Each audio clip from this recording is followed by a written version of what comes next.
Tubahaye ikaze mwe mwahisemo kubana natwe kuri Kigali Riyo News, igitondo cyiza abakunzi bacu, aho n'ubundi tuzinduwe no kubageza kuri update magingo aya, akaba ariyo mpamvu tuje kugira ngo tubereke aho ibintu biherereye ku butaka bwa Repubulika ya Demokarasi ya Kongo. Igikuba kikaba cyacitse mu Burundi, n'ubundi ni nyuma y'iraswa rikomeye ry'indege muri biriya bice bya Kisangani ku kibuga cy'indege cya Melchior Ndadaye Airport International, naho urabona ko hahindutse ingamba. Ibyo byose turaje tubicemo, turebere hamwe ibikorwa bikomeje kubera ku butaka bwa Repubulika ya Demokarasi ya Kongo, cyane cyane muri Sud Kivu. Turibanda no muri Nord Kivu, turebere hamwe ibiramutse nyuma yaho n'ubundi umugaba mukuru w'ingabo wungirije za gisirikare z'igisirikare cya za FARDC,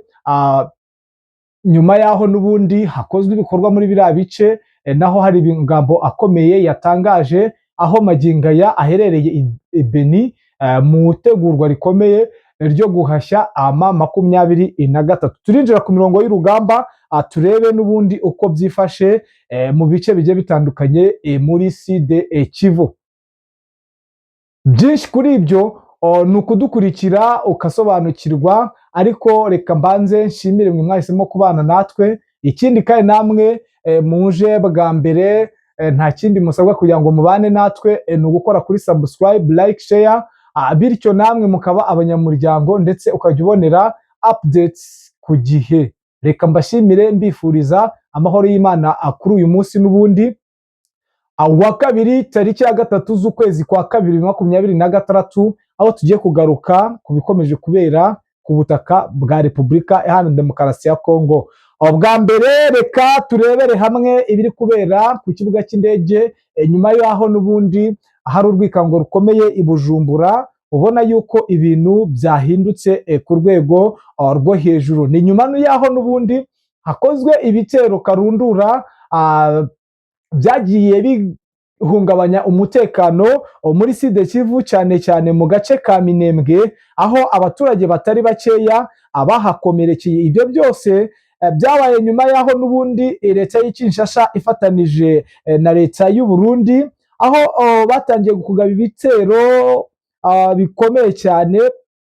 Twavuga ko byatangiye kuva ku itariki 29 z'ukwezi kwa mbere 2026, aho hoherejwe drone zigera muri 6 muri biriya bice bya Minembwe. Si uko gusa, ibyo bitero n'ubundi byarongeye birakomeza ku itariki 30 z'ukwezi kwa mbere 2026, bohereza drone zigera muri 5. Ibi byose byakomeje kwimuka kugeza ku itariki 31 z'ukwa mbere, aho bohereje noneho drone 12, no ku itariki ya mbere z'ukwa kabiri 2026 bohereza drone 8. Ibi byose byasenye ibintu bikomeye ku rwego rwo hejuru, ndetse bita n'abaturage batari bake muri biriya bice b'inzirakarengane b'abasivile. Ibyo rero urabona ko bitari buze gushobokera leta y'Kinshasa, byatumye AFC ikora iyo bwabaga, itangira guhagurukira ibi bitero karundura by'amadrone, aho ubona ko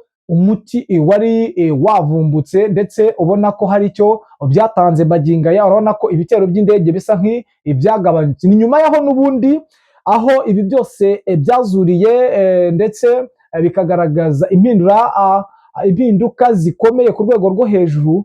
N'iraswa rikomeye ry'amadrone, ndetse bivugwa ko hari n'abateguraga amadrone barashwe mu ntara ya Chopo. Ahangaha n'ubundi ni ku kibuga cy'indege cya Bangibako, aha ni muri ville ya Kisangani. Ibi bikaba byaratumye leta y'Kinshasa n'ubundi iva iyo bwabaga, ndetse ikaba ikomeje kuvuga ko ari igihugu cy'u Rwanda kiri muri iyi operation. Nyamara ariko n'ubundi ibi byose byateguwe, ndetse bikaba bigaragara ko bishoboka ko yaba ari Sultani Makenga, nyuma y'amagambo akomeye yatangaje ku rwego rwo hejuru, aho yavuze ko ibibazo by'amadrone bigiye gukemuka muri biriya bice. Byari ibibazo bikomeye ku rwego rwo hejuru, ndetse biteje ikibazo ku buryo bitari bworohe, bitewe n'uko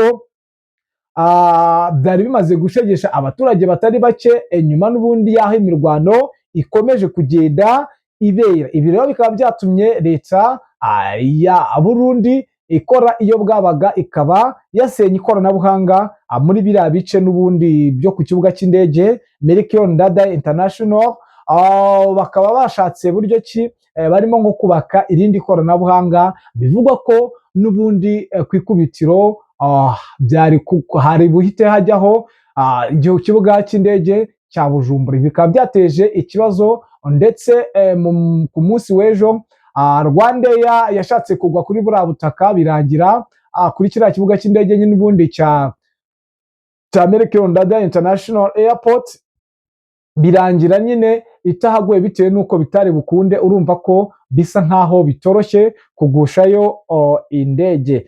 Magingo aya reka twinjire ku mirongo y'imbere y'urugamba. Ibyo nibyo twari dukwiye kumenya nuko bihagaze ku bigendanye n'ibikomeje kuvugwaho. Bavuga ko n'ubundi i Bujumbura ku kibuga cy'indege ari zone igoye. Nicyo kibazo gihari, nuko hari kubakwamo ikoranabuhanga rindi rishyashya kubera urwikango rukomeye AFC M23 na Twirwaneho bakoze mu kugaba ibitero by'aho indege zahagurukiraga. Ibi byose rero n'ubundi impamvu ikomeye yabizuye nuko n'ubundi indege zitera muri biriya bice inyinshi zituruka kuri iki kibuga cy'indege cya Melchior Ndadaye International Airports. Reka twigarukire ku mirongo y'urugamba aho n'ubundi imirwano ikomeye iri ahitwa Rwisankuku, Rwirumba, Rwigandura ndetse na Gipimo.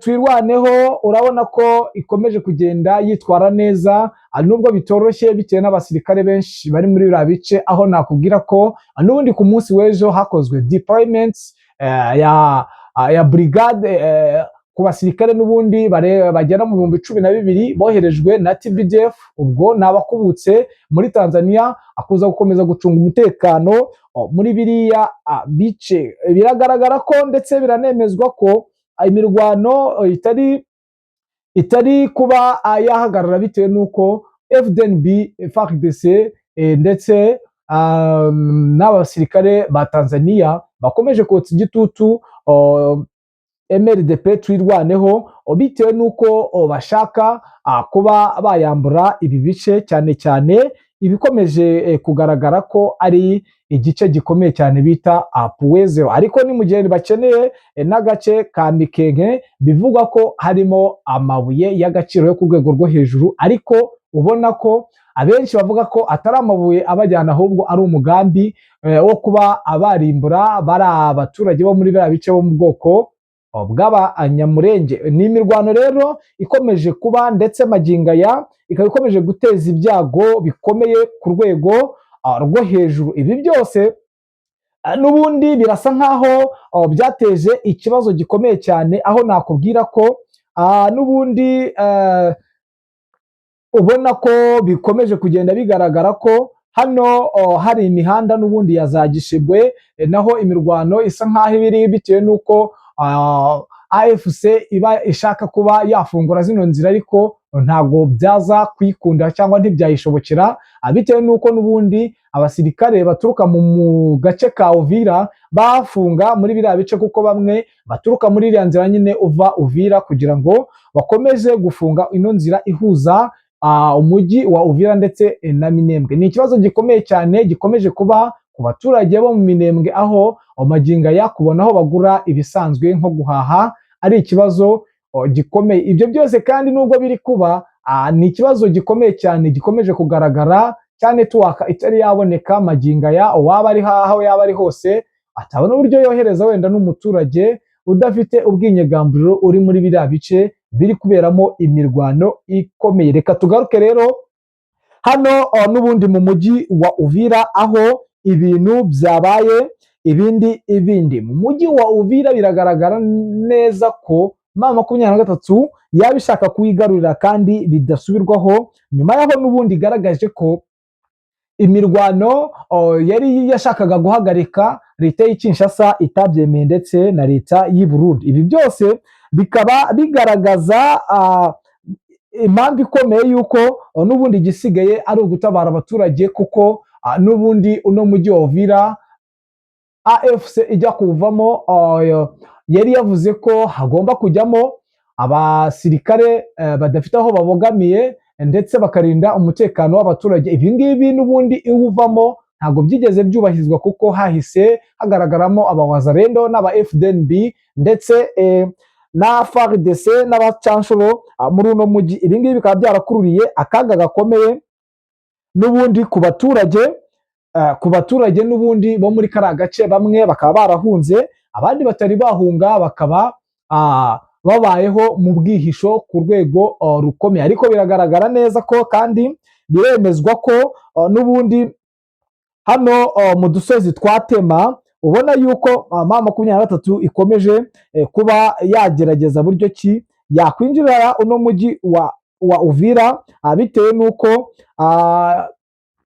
bano basirikare bari kurinda umujyi bakomeje guteza umutekano muke. Ni mu gihe kandi ibi byose biri kuvugwa hari abaturage bari muri tuno duce n'ubundi cyane cyane abari hano za Kamabenga, za Karundu, bivugwa ko abarara amaparatuyi bari gupfa, bikibazwa icyabishe. Ubwo nabwo abasirikare n'ubundi kuri Croatia ihanganye na AFC, bamwe bagakeka ko yaba ari M23 iri gukora akazi katoroshye kugira ngo izajye mu mujyi hadahungabanywe umutekano w'abaturage, ndetse abandi bakemeza neza ko baba ari abawazarendo bahejwe ku mirongo y'imbere y'urugamba. Urabona ko n'ubundi bitari buze koroha, bitewe n'impamvu ikomeye yo kuba n'ubundi abawazarendo bakomeje kuhezwa ndetse bakaba bakomeje kugenda bagaba ibitero mu bice bigiye bitandukanye. Ni urugamba rukomeye kandi ubona ko ihuriro rya AFC rishobora kwinjira muri uno mujyi wa Uvira mu gihe gitoya, binavugwa ko bashobora kuba baramaze kugeramo magingaya. Ngibyo ibi kubera muri Uvira. Reka tunyarukire mu gace n'ubundi ko kuri axe ya Tanganyika Baraka, aho ubona ko ubwoba ari bwose ku basirikare bamaze gushyira mu bice by'Ibaraka, aho bivugwa ko M23 naho iri mu nzira zaho. Ubona yuko n'ubundi nta muvoma iri gukorwa n'ubundi nk'ibyajyaga bigaragara nk'amato ya gisirikare yakundaga kwidegembya muri Tanganyika. Urabona ko bitari buze koroha habe na gatoya, bitewe n'uko AFC muri la misozi imaze gushyirayo ubwirinzi bukomeye. Ni mu gihe kandi abawazarendo bakomeje nabo kugenda bagaba ibitero bitoya, bityo bigatuma bahasiga ubuzima nyuma yo kuba barahejwe ku mirongo y'imbere y'urugamba, ndetse ubona ko bari gukoresha abasirikare b'indengakamere kugira ngo barebere hamwe y'uburyo ki bakora udutendo tugiye dutandukanye kugira ngo barebe buryo ki bahangana na AFC yahinduye imikorere, ndetse ubona yuko yinjiye mu mirwano byeruye. Inyuma yaho n'ubundi itanze agahenge ntibize gukunda. Urumva ni ikibazo gikomeye cyane muri ibi bice. Ni mu gihe ni Karemi abo bita Mayi Zuru bakomeje gukora ibitendo bikomeye. Ngayo nguko rero ni amakuru yari update utarukwiye kutumva. Reka nkushimire nkwifuriza amahoro y'Imana kuri uno munsi wo kuri uyu wa kabiri. Muhahe muronke.